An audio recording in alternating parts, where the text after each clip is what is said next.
So hi there. Today's episode is all about smoke and mirrors. Well, smoke, not mirrors. I'll explain.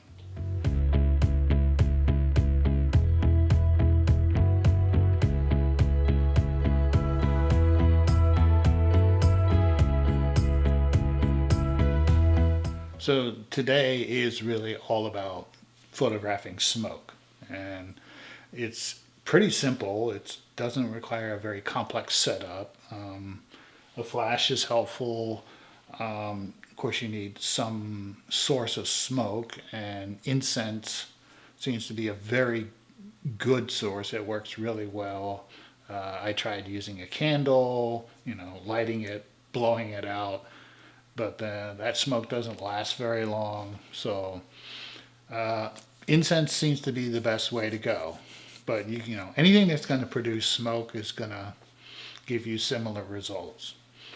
So you don't have to have a flash, but it helps.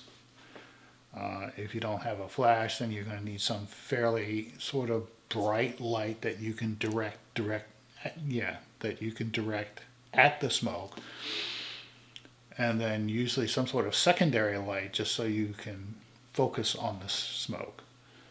Now, because I have the studio light on, I'm not going to be using my secondary light. I'll depend upon that. But the setup is really very simple, and I'll show you. Going over the setup, of course I have my camera. In this case, I have my Z7 with a 100mm macro lens. I have a flash trigger. And of course, for the backdrop, I have one of my painting aprons that I've just hung on with clamps to the either side of this cloth. This gray in itself is probably dark enough, particularly with the distance I have, but I just wanted to be sure I got the darkest possible background, so I put up the apron. For the flash, what I've done to keep the light from hitting the background, I've just taped an envelope here. You can get one of those sock-like things that fit over the flash that direct the light. Those work really well. I don't do a lot of flash photography, so I don't have one, so this works. And then on the flash, I currently have it set to 1/32 power. I was using that without any additional lights, so it's possible with these additional studio lights I may have to up the flash a little bit. And of course then I have this vase, very simple, set on a plate just for a little extra fire protection. You can tell this is burned down, so I've been doing this a bit. But for my camera, I have it set at 1/200th of a second. That's the sync with the flash itself. I have it on f8 and ISO 100. Again, because of these additional lights, I may have to adjust that a little bit, but I think this will work. All right, I have smoke, everything set up, ready to go, so let's take some pictures. And what I've been doing is focusing on the glow and then just moving up, but we'll see how it works.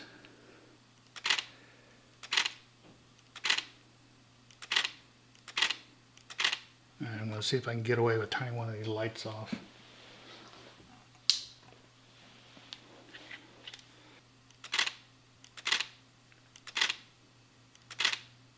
All right, that should be enough.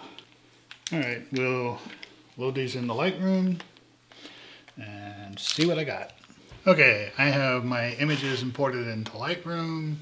I've sort of quickly gone through them and deleted out the ones I knew I definitely did not want. So let's take a look at a couple of these and see what we can do with them. So this is the first one. This has a problem because that's the edge of that envelope, but in this case we'll just get rid of it. If it were a larger one, I might delete it in Lightroom, but just start there. And what I've found is that upping the clarity really helps these a lot. And because of that added light, I'm going to also adjust the exposure a little bit. As it turns out, I didn't have to adjust the camera at all. This worked pretty well. In this case, upping the whites and the highlights sometimes helps. That looks pretty good. You can stop here. Actually, I want to get rid of this little bit up here because I just don't think it's adding anything to it. Now you have your basic smoke photograph, which I think looks pretty cool, but you don't have to leave it like that. Just by adjusting the temperature, you can change the color.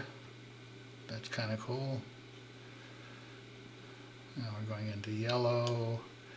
Adjust the tint. You can do lots of things with these just by adjusting the temperature and tint. You can also go down here to your tone curve and pick these colors. Now you've got red, you've got sort of turquoise, blue, green. On the green, you've got purple. And how much you go into it determines how much color you get. Of course, we got green again. And blue, we have blue, or we have yellow. And that's just in Lightroom.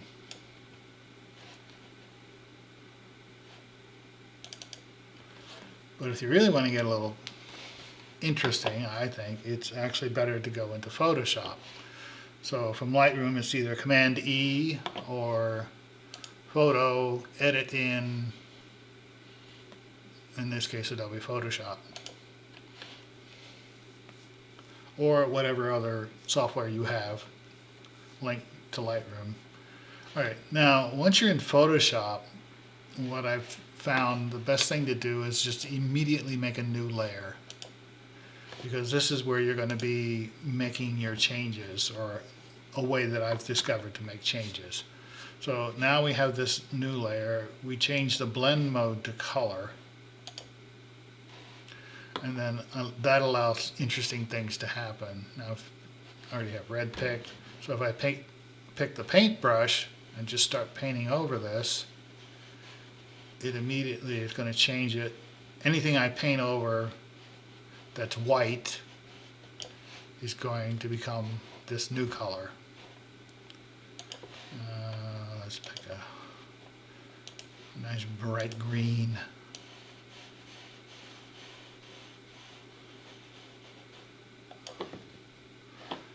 Or, you could do multiple colors if you're so inclined.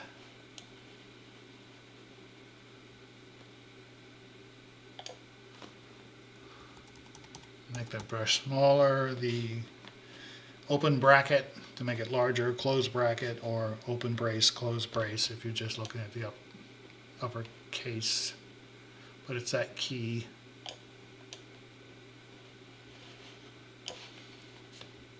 So, as you can see, you can get very creative in this. And if you wanted to, you could even put a gradient in it. I don't like that. Let's do something different.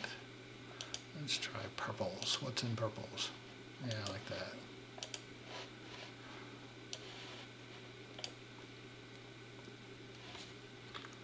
So, it just loads of different effects that you could do.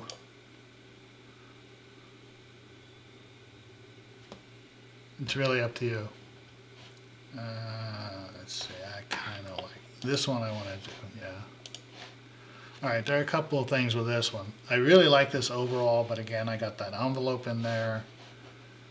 So in this case, I'm going to crop a little bit.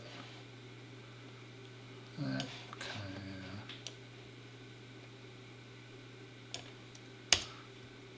that's good. And again, I'm going to boost up the clarity. Texture doesn't seem to add that much to it. But again, whites and highlights. You can also try some little contrast. That seems to do something. And of course, you can adjust the exposure. But if you start doing that, then you probably want to go down here and add some noise reduction, usually like 20 to 30, thereabouts. And again, you can change the color of this, you can leave it just as it is.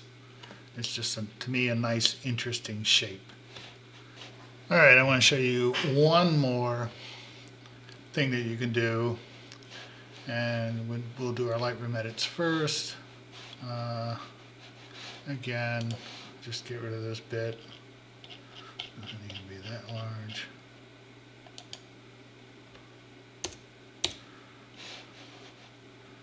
We'll boost the clarity. We'll boost the whites. Highlights.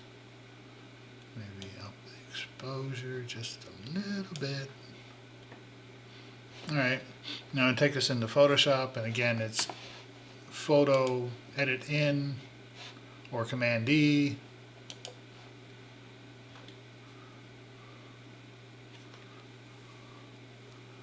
Alright, we're in Photoshop. Again, we're going to immediately create a new layer.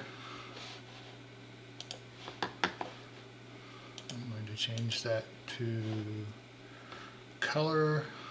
That's the blend mode. Now this background, what we're going to do is we're going to invert it. And that means light colors are dark, dark colors are light. So it's image adjustments, invert. And you can leave it just like that. That's really cool. But again, you can do gradients.